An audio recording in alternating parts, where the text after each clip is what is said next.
Yeah. Mahal kong Pilipinas. Ha? Mahal kong Pilipinas. Mahal kong Pilipinas. Ikaw ay aming mahal, subalit dumarami ang mga abusado. Tangal lalaban kami sa tama kahit buhay maging kritikal. Uubusin ng mga buhay ang kawatan. Literal. Mahal kong Pilipinas na tuluyang nauutas. Dahil sa panggulong bangag na sinisimot ang katas ng kabangbayan na mamamayan ng pumapasan, hanggang maarok ang galit patungong himagsikan sa sariling bayan. Garabalang nakawan sa kaban tapos sagawan ng kapangyarihan, kung saan sa Pinas ang batas ay nilalaro lang ng mga Judas Barabas. Basta may basbas mula palasyong napapaligiran ng mga sindikatong nakabarong na ulupong. Ngumingiwi kapag sa cocaine ay lulong na lulong. Unti-unting umaalulong ang taong bayan sa sigaw na revolusyon.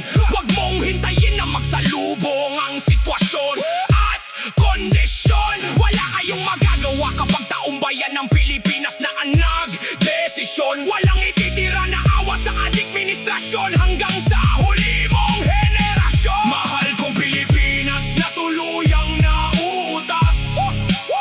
Dahil sa panggulong bangag na sinisimot ng katas ng kabangbayan na mamamayan ng pumapasan, hanggang maarok ang galit patungong himagsikan sa sariling bayan. Mga pulis at militar, inyong prinsipyo ba kaya'y umaandar? Sa oras na kailangan sa kagipitan para sa bayan, ngayon nasaan?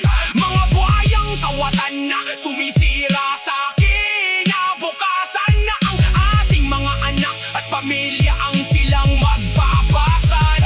Kayo'y nasaan? Mapamuslim ka man o Kristiyano, lahat tayo ay apektado sa gobyernong walang hangad kundi bayan maging delubyo.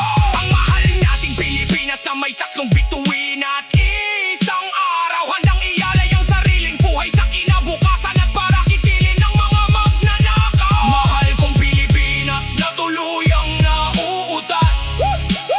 Dahil sa panggulong bangag na sinisimot ang katas ng kabangbayan na mamamayan ng pumapasan, hanggang maarok ang galit patungong himagsikan sa sariling bayan. Revolusyon!